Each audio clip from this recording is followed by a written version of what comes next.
this was one of the most action-packed week ones I've ever seen in my 24 years of life. And we're going to get our takeaways from that week in a top 25 in response to week one. But for everybody that's new around here, my name is Colin Baschnagel, the host here at Bash's CFB Show. And you can find me on TikTok if you just look that up, Bash's CFB Show. Make sure you guys go drop a follow over there and check out all the content that I post over there. I'm a lot more active on game day and reaction and stuff like that than I'm just able to be on YouTube because I'm all over the place. This last couple of days have been very rough, and honestly, I just took today to kind of not even rough, just long days where I've been out doing things, watching football, just all of that stuff. So it definitely took me a little longer to get this video out, and thank goodness for a game about 24 hours ago that gave me an excuse, I guess, to enjoy my Labor Day. So with that being said, if you are new around here, make sure you like the video and subscribe for more college football content. But without further ado, let's just jump straight into the top 25. And if you guys didn't watch my preseason, I'm going to tell you this: a lot of these teams that played lower level competition, they're either moving up by default or they're just simply going to be in essentially the same spot. So 23, 24, 25, I kept the same. There's really no reason for me to move around with a lot of the lower stuff. I'm a little bit worried because I did leave Florida unranked in the last ranking, so I left them unranked in this ranking. They played Long Island. I'm worried that the people that have been high on Florida, and I have not necessarily been high on Florida, they have proven me wrong. So I decided to keep it the same. Another team that I felt like should have been included that I didn't include in my preseason was Tennessee. Those two are probably the next two out. And then, of course, you got like Iowa, SMU. I won't normally do that for the next teams out. But in the sake of this video, since, like I said, I kept with the preseason videos, preseason rankings, trying to keep it on track and not change my mind so drastically off of week one because a team blew out like Tennessee blowing out Syracuse. I don't really think Syracuse has a good defense. So I want to see a little more from Tennessee, and I want to see Florida play somebody a little bit more real. We'll see that because I believe Florida plays USF this week. They do. And USF is another team that I definitely thought highly of last week with their dominant victory over Boise State. So that game is going to be fascinating to watch. In my opinion, for Florida, could definitely elevate if they control that game. Now, number 22 is really where we first get it. So let me just talk real quick. These three teams, Missouri looked really good against Central Arkansas. It's unfortunate what happened to Sam Horn, but by that default, essentially, with the injury to Sam Horn, we know who the starting quarterback is going to be this year with Bo Prabula, and he looked pretty good. And granted, it was against Central Arkansas, but he did look good. Louisville was also a very promising team to me. I didn't really learn much about them against Eastern Kentucky, and I didn't really learn too much about USC other than there might be some hope that their offense is going to be vintage Lincoln Riley. We'll see about that defense. Now, number 22, I got Alabama. I still think this team's really talented. I think their ceiling is very high. And I think the biggest thing that makes me a little bit more optimistic for Alabama, everybody is kind of down on them right now, and rightfully so. I mean, that was embarrassing. But the one big question was Ty Simpson at quarterback. They did not lose that game because of Ty Simpson. It was all of the other known commodities that we know can do it on the football field. But this is kind of a Jalen Milroe defense in a certain way because everybody talked about how inconsistent Jalen Milroe was, and in particular, how bad he closed the season against Oklahoma and Michigan. Well, the team showed that they can be very volatile and inconsistent too, because those talented players we saw dominate LSU a year ago and helped by Jalen Milroe's legs is the same team that also lost to Oklahoma, same team that lost to Michigan with no pass game. And that Alabama team returned a lot, in particular on the offensive line, which looked like crap against Florida State, and the defense, which looked like crap against Florida State. I trust that they're going to be able to figure it out, but they really have very little margin for victory or margin for error, excuse me. But I think Alabama will this is the lowest they're going to get in my ranking. I firmly believe that. I think they're going to bounce back. Number 21, I love what Georgia Tech was able to show. Nobody really had in a big game a more disastrous start on offense than Georgia Tech. They had 3 turnovers in the first 10 minutes. Their defense really stood up big time, only allowing 7 points. I mean, granted, you could talk about the poor clock management and stuff, but if those 3 turnovers don't happen, are we talking about Colorado having that chance late in the game? The way that Georgia Tech in elevation was able to bounce back and go and grit out that win, I'm impressed by Georgia Tech and going to be super excited to watch them. And you see Louisville, you see Georgia Tech, you're going to see Florida State after they beat Alabama. And of course, Miami and Clemson are going to be in these rankings. That's 5 ACC schools. The ACC leveling up a little bit. Of course, I did leave SMU out, but SMU is another team that I think could be dangerous. Pitt, I know they played against Duquesne, but Pitt was very, very impressive on Saturday against lower competition. And like I said, that's why I don't move them up. But Pitt's a team to watch for sure. Backyard brawl this week. I'm excited to watch that. So Georgia Tech, a fun team to keep an eye on as we move on to number 20 through 16. I got 2 SEC schools here. Now, Ole Miss didn't really show us a lot. And I still haven't really watched much of that game, so I'm going to go back and watch that tomorrow. But number 20, South Carolina, this is a standalone spot. A lot of people are super high. They took a 3 ranking jump in the AP poll. They're a top 10 team. I just don't see it. They had a good start to the game offensively, and then they go through these stretches of games where they just do nothing offensively. Sparked by a punt return touchdown, and then eventually the deep ball to Nick Harbor, which was nice to see. I'm optimistic about South Carolina, but nothing that I saw on Sunday afternoon told me that South Carolina was going to take a big jump for me. That's not going to be the case for me. So I want to see South Carolina, and I want to see them tested against a better offense. Their defense looked dominant, but I'm also so out on Kyron Drones when so many other people have been high on him. I'm not high on Virginia Tech. I think this is Brent Pry's last year. And I think that game and how he managed that game was even more of a reason, because every time it seems like Virginia Tech has a chance, sure enough, it just falls apart for them in the end. Number 18, I have Iowa State. I have not really elevated them too much because I'm not sure how good that win against Kansas State is going to be. And though Iowa doesn't make my rankings, if they beat Iowa even at home, that's going to be an impressive win for me that is probably going to vault them up. Illinois also has an opportunity this week. They, of course, dominated Western Illinois. They played Duke, and I thought Duke looked all right against Elon. They struggled early and then pulled away in the second half. They kind of ran up the score trying to get Darian Mensah and a little bit of a rhythm, get this offense some confidence. We'll see what it looks like on Saturday when Illinois plays Duke. Number 16, Texas Tech. This is maybe higher than what a lot of people have, but I was higher on Texas Tech to start the season.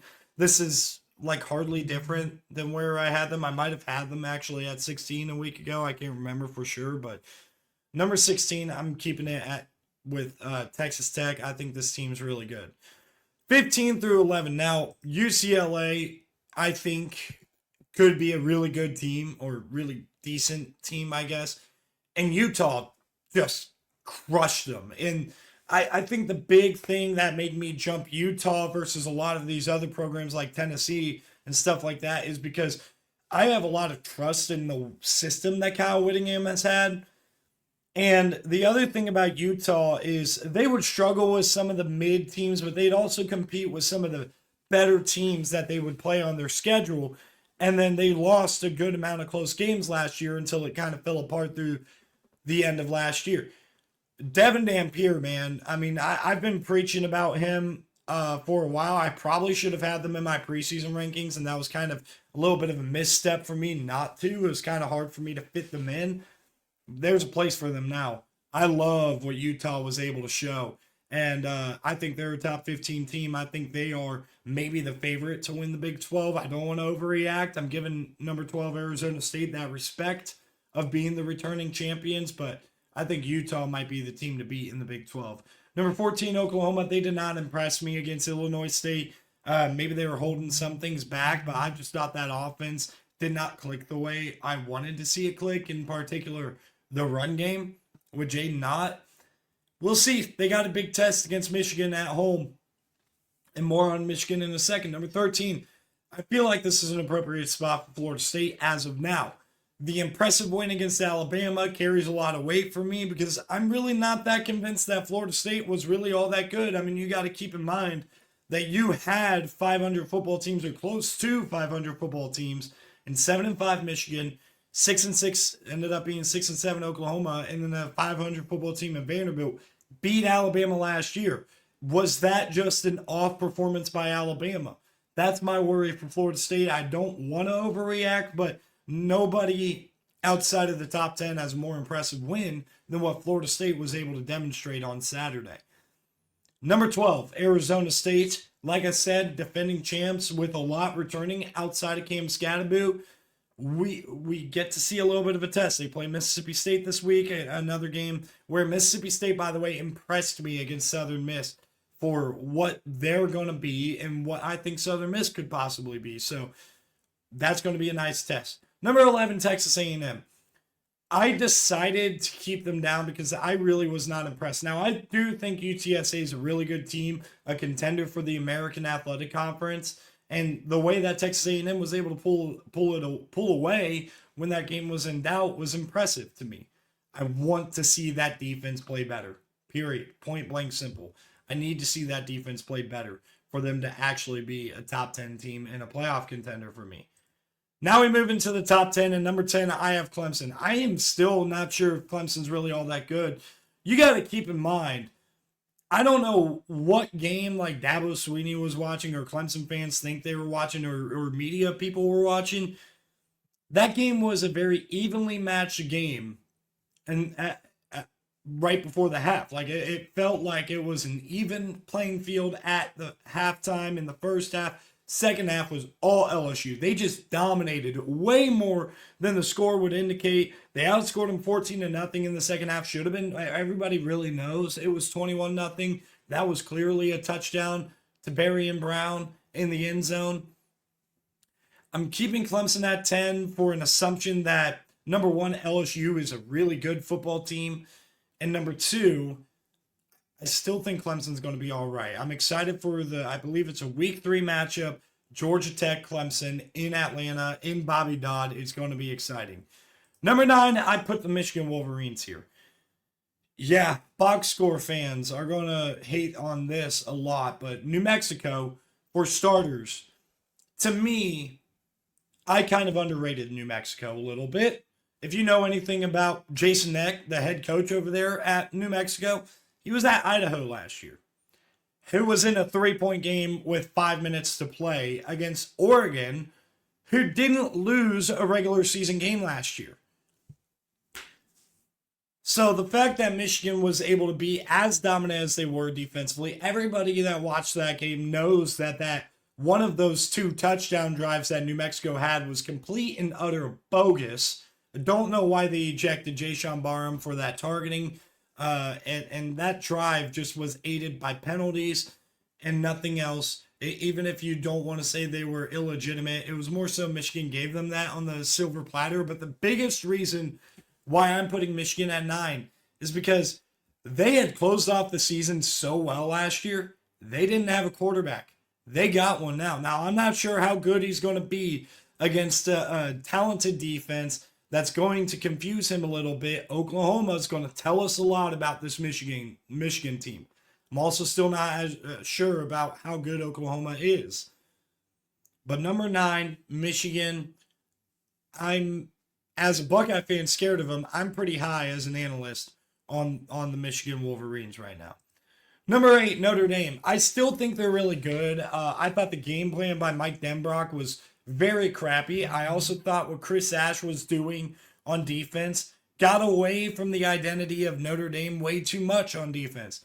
I think during this bye week, they'll figure themselves out. They got a big home game against Texas A&M. That is going to show me a lot about both of these teams. How is Notre Dame going to respond?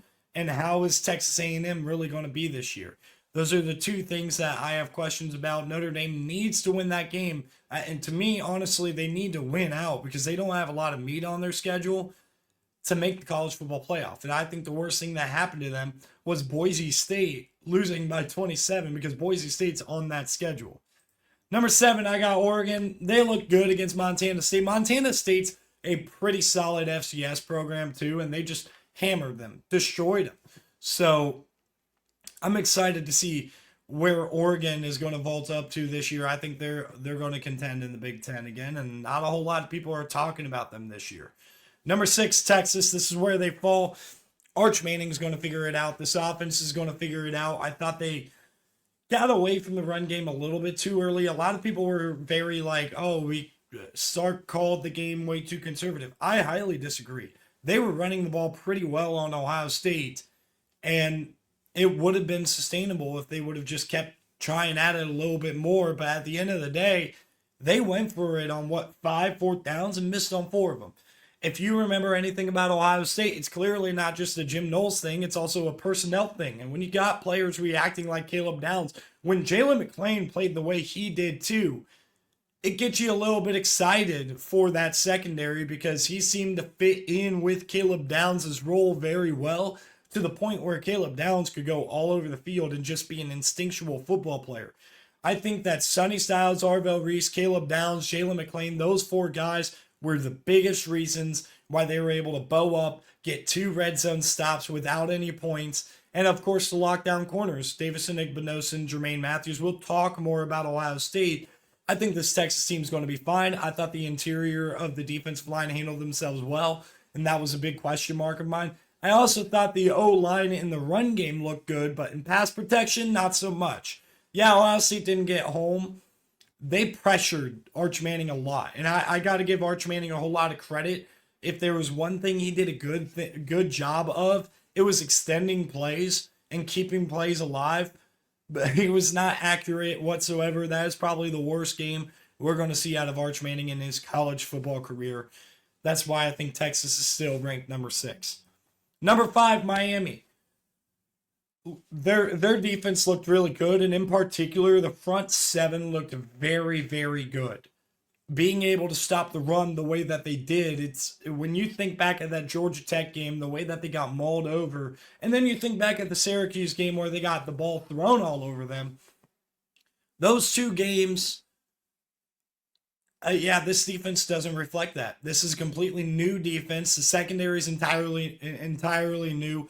A lot of those guys in the front 7 come back, but they're a year more experienced in offseason of development. And I think this defense has taken a significant jump. So number 5, for that reason, I've never really been concerned about their offense. Miami. I think they're on a crash course to the ACC championship right now. Number 4, Georgia. I was not super duper impressed with Georgia, but I also didn't think they had to do much. The biggest thing is like everybody's so concerned about Gunnar Stockton. I'm really not. Now, with Mike Bobo, this might be a bigger concern because Mike Bobo does like more of an NFL style pass game. Mike Bobo does like to challenge. Let me rephrase. He likes a prototypical pocket passer. I think Carson Beck was the perfect quarterback for him, and a lot of those interception issues that Carson Beck has was straight up their receivers were terrible. Well, I think their receivers are better. A lot of development and getting Zachariah Branch and Noah Thomas in the portal. I think that's going to prove to be really good moves for Georgia. We're not really going to find out about this Bulldogs team until they host Alabama, but I'm really high on this Georgia team still. I think that they're fine. Number 3, Penn State. They look good. I like the fact that 2 receivers in Kyron Hudson and Trevor Pena both got really involved. But there was also an emphasis on that. And you had seen bigger games from, I'm drawing a blank, Trey Wallace and then Amari Evans. You've seen big games from those guys. I need to see them take a little bit of a step forward in a big game. And again, this is going to be a situation we're not going to figure out until Oregon comes to town. We'll see. I think that this is probably their ceiling unless they move up by default. Because number 2, I have LSU. Very impressed with LSU. That defense is so athletic, so good on the front seven, and the secondary looks good too. Mansour Delane, I've been banging the drum for Mansour Delane for a couple of years now. I thought he's a future first round corner. Virginia Tech had a disastrous year, and I think that played into him playing a little bit worse. Well, he's in a fit now, and he looks great. I'm expecting for this LSU team to be a true national championship contender this year. And my number one team is Ohio State. And guess what? I had them ranked number one last week. This team is so good. I've told you about it. Look, this Ohio State team has as good of a chance as repeating as Georgia did in 2022. And again, if you remember the 2022 season, Georgia could have very easily not repeated. They kind of lucked out and got an LSU team with a terrible defense in the SEC championship. They probably should have lost to Ohio State. So this isn't me coming out here saying, no, Ohio State's going to repeat. They have as good of a chance at repeating as that Georgia team did. Point blank. Simple. It's very hard to do it. They still got to do it. I think the run game has to be cleaned up. I liked some of the moments that we saw out of C.J. Donaldson, and the O-line had some good moments too. Will Kazmarek is going to be huge in the run game for Ohio State. And that's also the very floor you're going to get from the Ohio State pass game. Mainly because they were so conservative with it because they trusted their defense. You got to think about this too. Those run game stats of, what was it, like 2.3 yards per carry or whatever it was as a team, that was not indicative of this game. Like, it was very obvious Ohio State was just going to try to grind it out in the second half. After that deep shot to Carnell Tate especially, they were clearly going to run the ball, and Texas had to bow up and do it. They weren't going to ask Julian Sayin to go take the game because he didn't need to. I mean, if you don't need to ask your first-time starter to go and win the game, then don't. And Ryan Day and this staff really felt like they didn't need to because that defense was super, super duper dominant. I honestly think this defense could be better than a year ago. And this might be an overreaction to week one. It's a might. It's a maybe. But I just think the combination of Matt Patricia in this secondary is working even better than any Buckeye fan had thought, at least through game one. So they got a couple of easy games and a bye week before going to Washington. That's going to be their next test. And I think that's going to be a very tough test. But Ohio State right now is a clear number one, which they stay at number one because I called my shot. I told you guys they should be ranked number one right off the bat. They're going to beat Texas. They did that. And sure enough, Ohio State did that. So thank you guys for tuning in. Really appreciate it. I'll see you guys in the next video.